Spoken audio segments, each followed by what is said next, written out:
प्यारे बच्चों, जेसीईआरटी के डीजी स्कूल में आपका स्वागत है। इस वीडियो में हम पर्यावरण अध्ययन कक्षा 4 के पाठ 9 तांगा की सवारी पढ़ेंगे और जानेंगे यात्रा के लिए जंतुओं द्वारा खींचे जाने वाले वाहन के बारे में।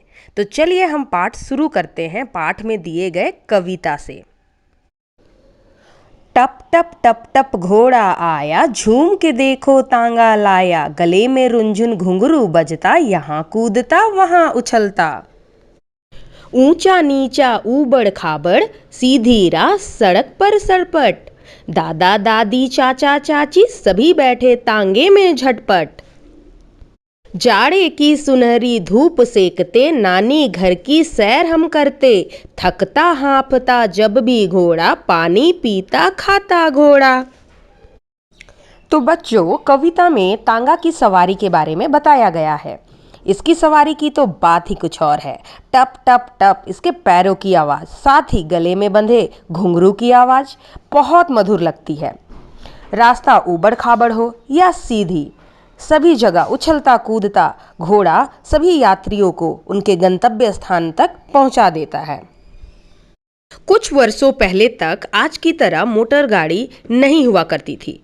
लोग यात्रा करने के लिए जंतुओं द्वारा खींचे जाने वाले गाड़ी जैसे बैलगाड़ी, तांगा का ही प्रयोग किया करते थे। अब आपके लिए कुछ प्रश्न हैं, आपको पता कर लिखना है। पहला, क्या आपने तांगा की सवारी की है? यदि हाँ, तो आप अपना अनुभव जरूर लिखें। दूसरा प्रश्न है, आपने लोगों को किन किन जानवरों की सवारी करते देखा है? तो बच्चों, आपने लोगों को घोड़ा, हाथी, ऊंट की सवारी करते हुए देखा होगा। आगे प्रश्न है कि क्या आपने कभी किसी जानवर की सवारी की है? इसके बदले में कितने रुपए दिए हैं? तो बच्चों, आपको लिखना है कि यदि आपने किसी जानवर की सवारी की हो तो उस जानवर का नाम बताएं और उसके बदले में कितने रुपए देने पड़े थे यह भी लिखें। चलिए अब हम आगे बढ़ते हैं, आगे चर्चा करें। 2 विषय दिए गए हैं, आपको इन विषयों पर शिक्षक के साथ ऑनलाइन क्लासेस में ही चर्चा करना है। विषय है कि आपको बस की सवारी अच्छी लगती है या तांगा की, और क्यों। दूसरा विषय है कि पहले की अपेक्षा तांगा या बैलगाड़ी की सवारी कम होती जा रही है, क्यों। पृष्ठ संख्या 48 पर आपको इन वाहनों के नाम लिखने हैं। तो चित्र में आप देख सकते हैं कि एक ट्रैक्टर है और ट्रैक्टर का इस्तेमाल किसान अपने खेतों को जोतने के लिए करते हैं, साथ ही खेतों को समतल बनाने के लिए, फसलों को ढोने के लिए भी करते हैं। वहीं दूसरा वाहन का नाम क्या है बच्चों? बैलगाड़ी। बैलगाड़ी का इस्तेमाल भी फसलों को ढोने के लिए, खाद पहुंचाने के लिए, साथ ही कम दूरी के यात्रा करने के लिए भी करते हैं। पृष्ठ संख्या 48 पर एक और प्रश्न है। चित्र देखकर नीचे दिए गए प्रश्नों के उत्तर लिखने हैं। तो बच्चों, आप देख सकते हैं कि चित्र पर पहला घोड़ा गाड़ी यानी तांगा है, दूसरा बैलगाड़ी है और तीसरा ऊंट पर सवारी करते हुए कुछ लोग हैं। तो प्रश्न चलिए देखते हैं। प्रश्न है, बैलगाड़ी को रिक्त स्थान खींचते हैं। तो बैलगाड़ी को कौन खींचते हैं? बैल। तांगा को रिक्त स्थान खींचते हैं। तो इस रिक्त स्थान में क्या होगा बच्चों? तांगा को घोड़ा खींचते हैं या तांगा को घोड़े खींचते हैं। तीसरा, रेगिस्तान में लोग किसकी सवारी करते हैं? रेगिस्तान में लोग ऊंट की सवारी करते हैं। चलिए अब हम पाठ में आगे बढ़ते हैं। बच्चों, आपको पता करके लिखना है। अपने घर के आसपास लगने वाले हाट, मेला, बाजार का भ्रमण करना है।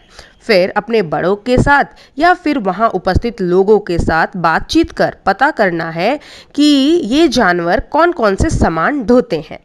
पहला, घोड़ा। बच्चों, जैसा कि आपको पता है, घोड़ा तेज दौड़ने वाला जानवर है, तो इसका उपयोग तांगा जैसे गाड़ी को खींचने के लिए करते हैं या खुद लोग इस पर सवार होकर यात्रा करते हैं। दूसरा, हाथी। जैसा कि आप जानते हैं, हाथी बहुत ही बलवान और शक्तिशाली जानवर है। भारी से भारी वजनदार सामानों को ढोने के लिए हाथी का इस्तेमाल किया जाता है। तीसरा, गधा। बहुत पहले धोबी या व्यापारी इसका इस्तेमाल करते थे। इनका इस्तेमाल अपने सामानों को ढोने के लिए करते थे। चौथा, ऊँट। ऊँट को रेगिस्तान का जहाज भी कहा जाता है। वहाँ बालू बहुत गर्म होता है। गर्म बालू पर ऊँट आराम से चल पाते हैं, तो लोग इनका इस्तेमाल सवारी करने के लिए करते हैं, छोटी यात्रा करने के लिए करते हैं, अपने सामानों को ढोने में भी ऊँट का प्रयोग करते हैं। बच्चों, अब आपको चर्चा करना है कि हमें अपने पालतू जानवरों की अच्छी तरह से देखभाल क्यों करनी चाहिए। घर में पाले जाने वाले जानवरों को पालतू जानवर कहते हैं, जैसे गाय, भैंस, बैल, कुत्ता, मुर्गा, भेड़, बकरी, सूअर इत्यादि। हमें इन जानवरों की देखभाल अच्छी तरह से करनी चाहिए, क्योंकि इनका उपयोग हम विभिन्न कार्यों को करने के लिए करते हैं।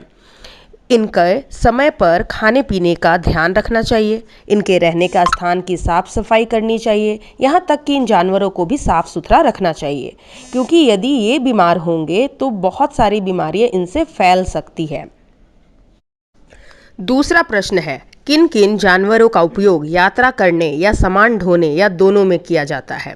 तो बच्चों, आप अपने आसपास देख पाते होंगे कि यात्रा करने के लिए घोड़े का, हाथी का, ऊंट का इस्तेमाल करते हैं, और सामान ढोने के लिए गधे का, हाथी का भी इस्तेमाल होता है। यदि आप इन जानवरों के अलावा कोई और जानवरों को भी यात्रा या सामान ढोने में देखते होंगे तो इस सूची में उनके नाम को जोड़ सकते हैं। अगला प्रश्न है कि आपके आस पड़ोस में कौन कौन से जानवर हैं, उनकी देखभाल कैसे की जाती है।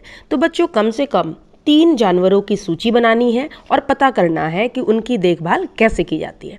जैसे मेरे पड़ोस में गौशाला है, मैंने देखा है वहाँ बहुत सारी गायें रहती है। सुबह सुबह गौशाला की सफाई की जाती है, यानी उनके रहने के स्थान की सफाई होती है। फिर उनके चारा की व्यवस्था की जाती है। समय समय पर पशु चिकित्सक भी आते हैं। तो बच्चों, इसी प्रकार आपको भी बताना है कि इनकी देखभाल कैसे की जाती है। अब आपके लिए एक गृह कार्य है। आपको चित्र बनाना तो बहुत पसंद होगा, तो चलिए आप एक ऐसे जानवर की चित्र बनाएं जिसकी सवारी की जाती है, लोग उस पर सवार होकर यात्रा करते हैं, या ऐसे गाड़ी की चित्र बनाइए जो जानवर द्वारा खींचा जाता है। इस प्रकार बच्चों, इस पाठ में हमने सीखा, कुछ पशुओं का उपयोग मनुष्य अपनी सुविधा हेतु करते हैं। हमें पालतू पशुओं की अच्छी तरह देखभाल करनी चाहिए। जानवरों के प्रति हमारी सोच अच्छी एवं संवेदनशील होनी चाहिए। तो इस पाठ में इतना ही। धन्यवाद।